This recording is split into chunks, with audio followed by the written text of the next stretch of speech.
लोकांना ज्यांना बिझनेस करायचा आहे आणि त्यांचा बुध वीक आहे, तुम्ही नॉनव्हेज खावा सर, परंतु हिरवं मूग खायचं बंद करा. हिरवं मूग लोक काय काय खायचं? बुध तुमच्या कुंडलीतला वीक आहे ओके आणि हिरवं मूग जर तुम्ही खाल्लं, कारण हिरव्या मुगाला अतिशय छान बुध ग्रहामध्ये जागा दिलेली आहे आणि त्याची जी मुगाची जी डाळ बनते ती पिवळी आहे सर. बरोबर, तिथं गुरु आला. बरोबर का? म्हणून हिरव्या मुगाची डाळ तुम्ही खाल्ली तर चालते, ती पिवळी बनलेली. पण हरळ मूग म्हणजे जे वरचं जे ढक्कन टोपण असते ते आपल्या शरीरामध्ये, आता ते पौष्टिक आहे, ते प्रोटीन आहे, सायन्स सांगते.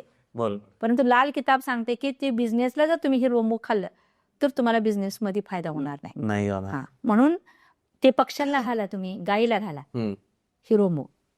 मी सांगेन की तुम्ही नॉनव्हेज खावा सर, परंतु हिरवं मूग खायचं बंद करा. इतकं ते रिस्की इतकं आहे. risky न्यूज जर वीक असेल, बुध वीक पण ते असेल कुंडलीत बघावं लागेल बुध वीक आहे का नाही. नाही सर, आपल्याला समजतं, आपल्याला दातांचे हमेशा प्रॉब्लेम होत असेल, ओके, हा, आपल्याला नसांची प्रॉब्लेम होत असेल, बरं, आणि आपलं बहिणीशी नातं चांगलं नसेल, आपलं मुलीशी नातं चांगलं नसेल, आपल्या मावशीशी नातं चांगलं, तर आपला बुध ग्रह वीक आहे, तुम्ही सक्सेस होऊच शकत नाही. नाही होऊ शकत.